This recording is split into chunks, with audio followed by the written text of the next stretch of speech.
Hey guys, it's Sandra from Inspired Keys, and today I'm going to talk about how to prevent wrist pain when you're playing on the piano or on the keyboard. This question was asked by Inspired Keys Academy member Ming, and she was saying that she practices on a keyboard at home, but then when she goes somewhere else and then she goes onto a real acoustic piano, what usually happens is she gets wrist pain. Well, very naturally, because on the keyboard it's usually really soft touch and you just need to use sort of like 50% of your usual strength, and then when you go into a piano you end up using much more energy because the piano's keys are so much more weighted. So here I've got my Novation Launch key, and here I've got my acoustic piano, Yamaha piano, and yes, it's a world of difference. My students tell me all the time when they come here, hey, your piano feels different, and that is the beauty of a real piano. I think the weighted action just makes it sound a lot better, and it's got a different touch to it that's really cool. So I'm gonna give a few pointers on what you can do to minimize or to prevent wrist pain. So before I actually get started, I do want to encourage you to, if you are also wanting to have questions answered like this, and you have problems with your worship keys playing, or maybe you are just struggling with some issues in your piano playing technique, I'm very, very happy to answer them, and I do give priority when I answer these questions to the Inspired Keys Academy members. If you want to join the Inspired Keys Academy, just click the link below in the description box, and the URL is also just inspiredkeys.com/join if you're interested to find out more. So let's get started.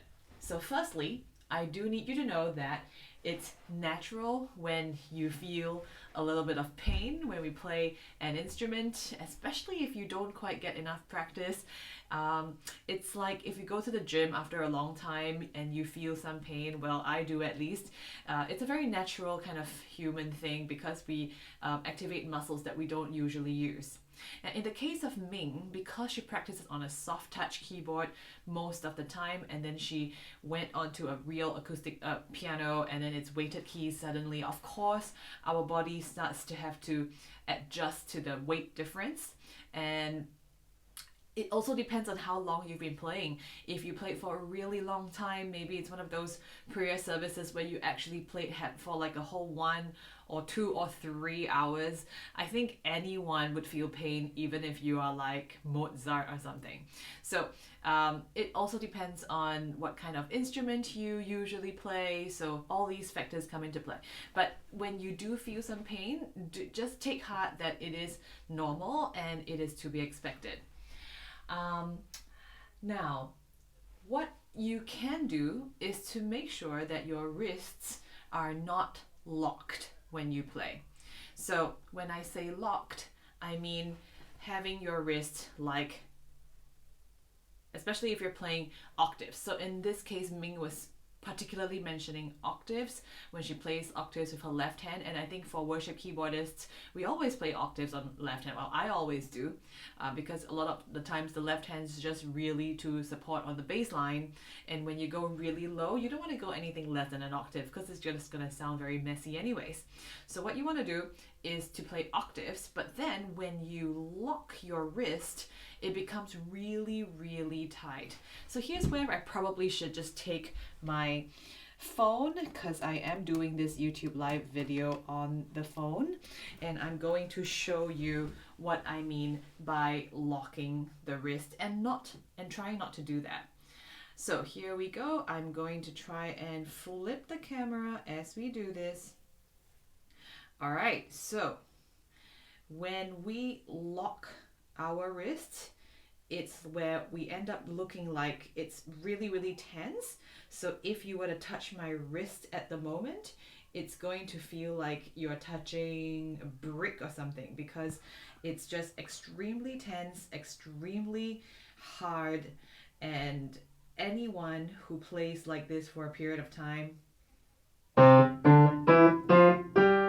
it's going to feel some pain for sure. So when I say lock wrist, sometimes you have to lock your wrist, because if I'm playing like a whole series of, it's like you just have to lock your wrist for that whole phrase. But then the moment you don't have to, always come back to the main position, which is where your hands are naturally curved and relaxed.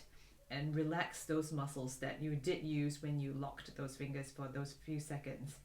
And it's actually an intentional effort to just keep it back at this relaxed shape as soon as you can. So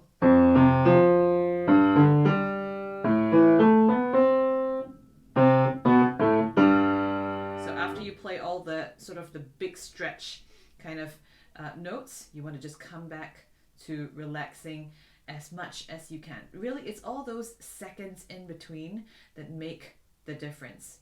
So come back to relaxing at this sort of like ground zero kind of main relaxed position. What I like to tell my students is, when you sleep and your hands just naturally curl like this, because no one actually sleeps like that. It's a very unnatural way to relax. When we're really in a state of relaxation, our muscles are fully relaxed and our fingers are curved. And when you play, and when you see someone who can play for like 5 hours and you really wonder why they can just keep going on and on, it's because they are relaxing in between and they're using as little energy as possible in between. So that's one thing. If you do have to lock your wrist, especially when you play octaves, relax in between as often as you can, as soon as you can as well. The other thing you can do is, especially if you're playing music that's kind of like you need to do like, right? So all these arpeggio kind of movements. Now, this is something that my teacher needed to teach me, and I think he needed more than one lesson to teach me, because it's one of those things where you kind of have to undo when you've learned a bad habit.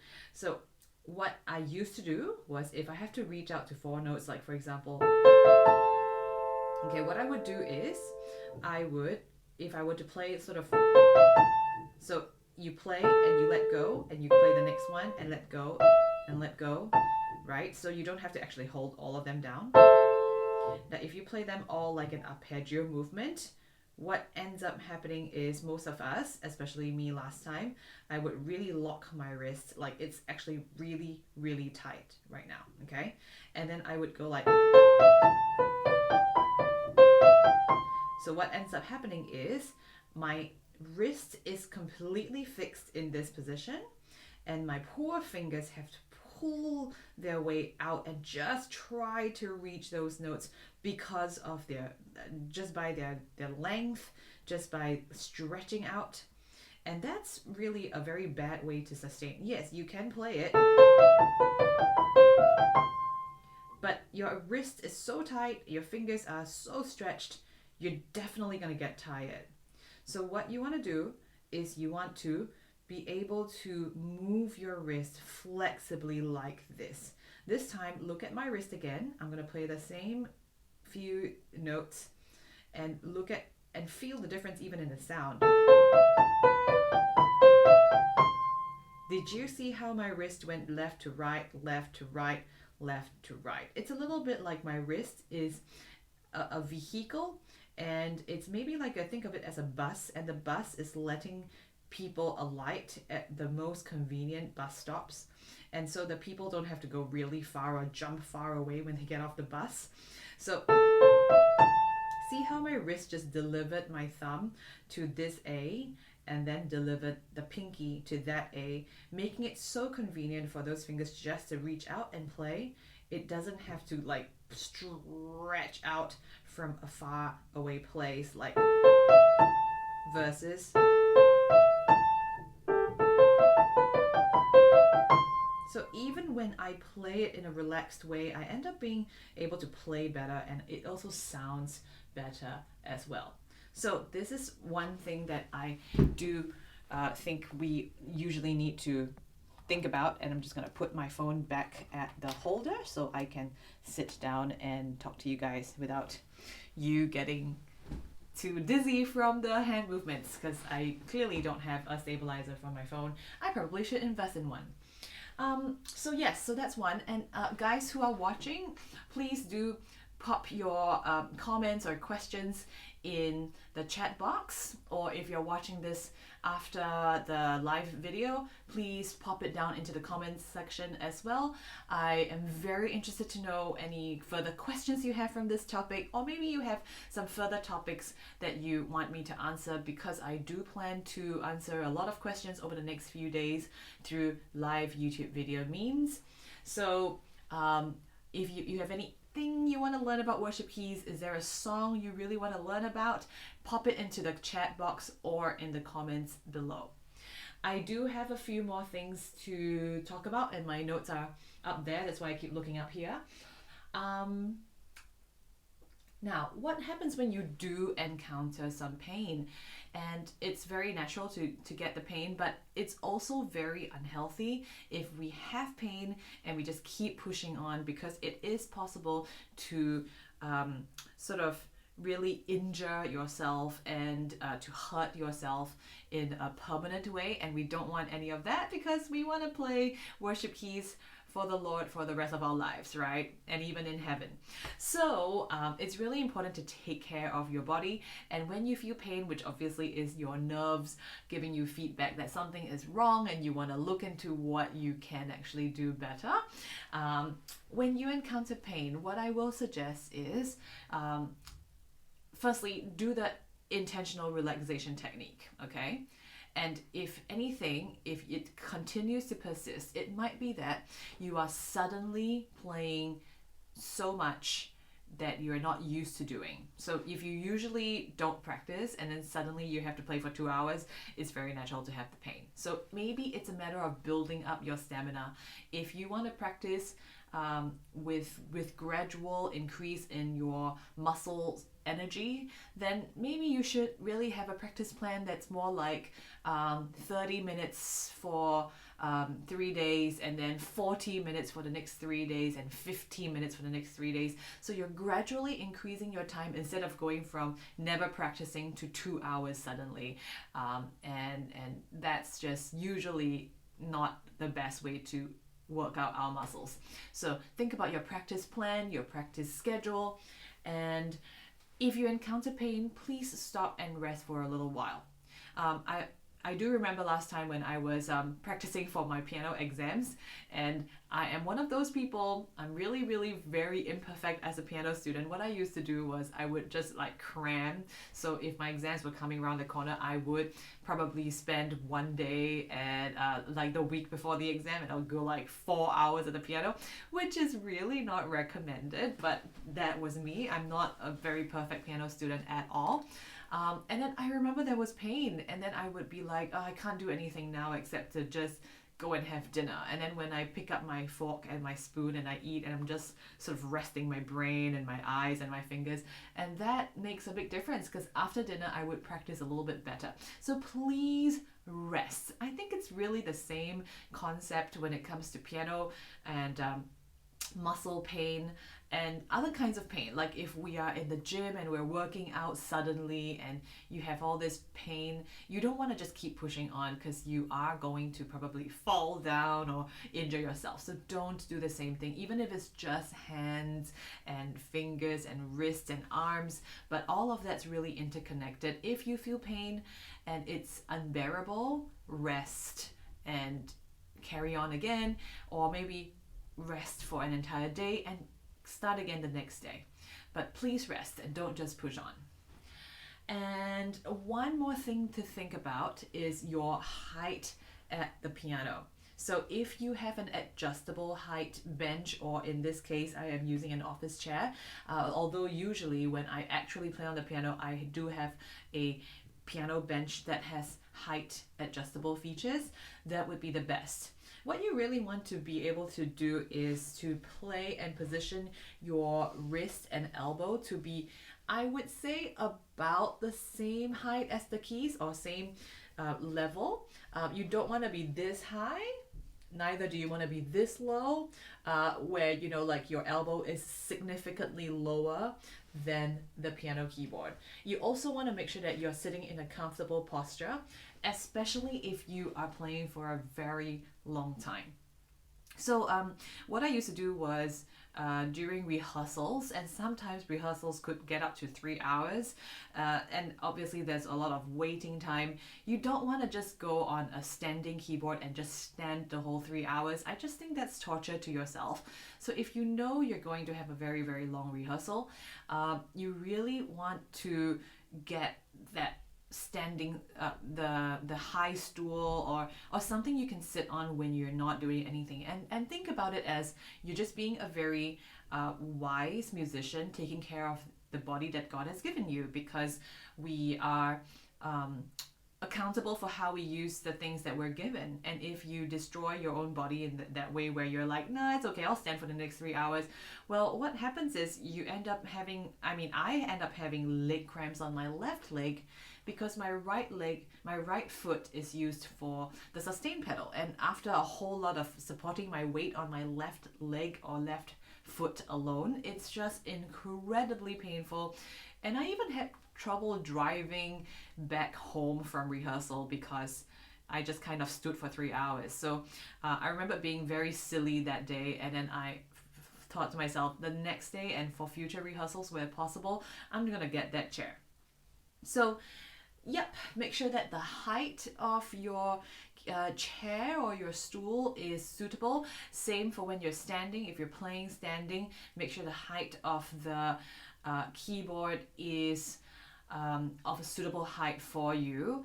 And I would say if you're playing really for just 20 minutes, because maybe sometimes the worship segment's really for a very short time, then it doesn't really matter. You know, if it's too low or too high, if it's for about 20 minutes, I think there shouldn't be too much pain that comes up from 20 minutes. If it's going to be longer than that, like an hour, then please take the effort to ensure that the height is adjusted to suit you. So once again, thank you so much, Ming, for asking this question.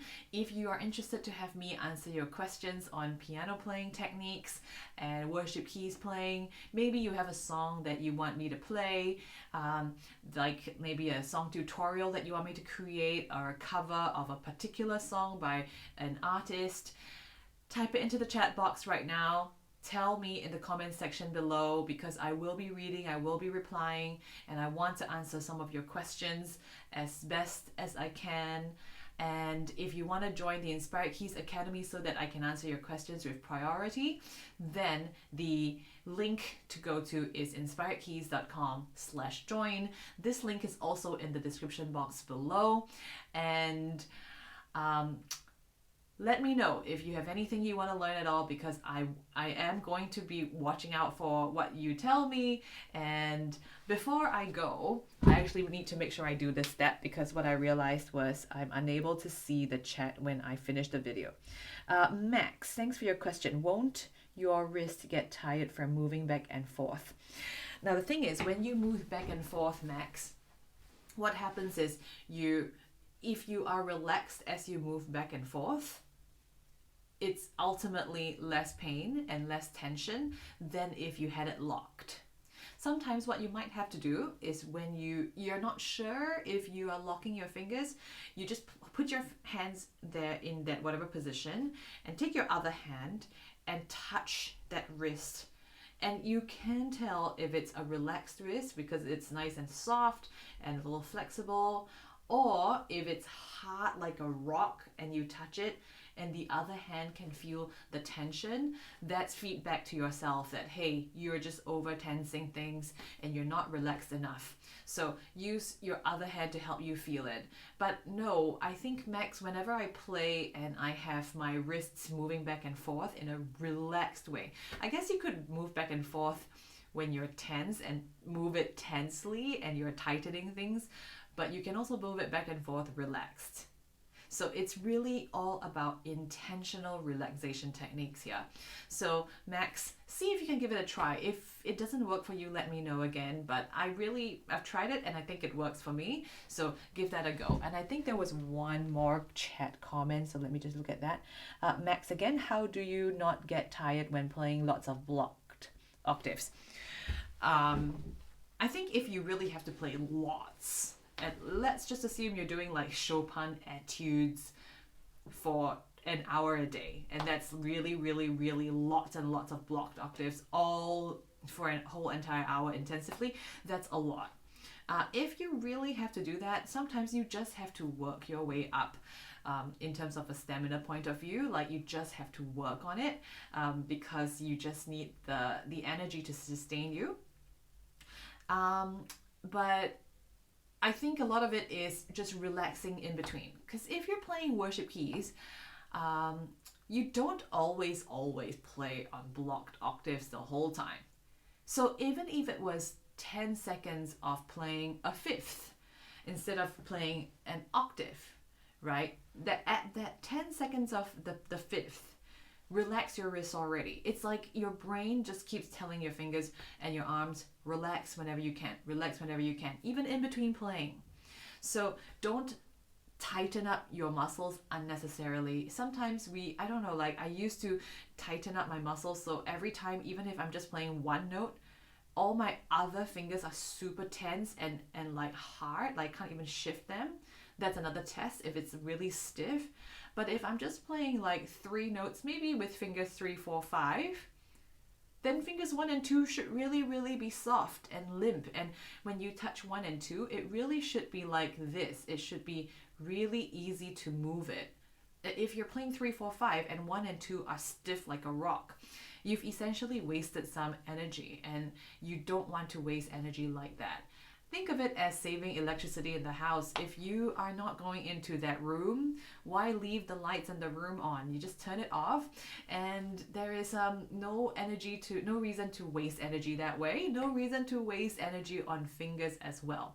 So it's really about just going into the mindset where your brain goes like very, very frequently reminding yourself, relax whenever you can, relax whenever you can, even the milliseconds in between your playing or the few minutes that you use. Really, it's all about just being opportunistic. And when you do that, if you really, really relax well, it is possible to practice for 5 hours and feel a whole lot less pain. So it's really stamina techniques.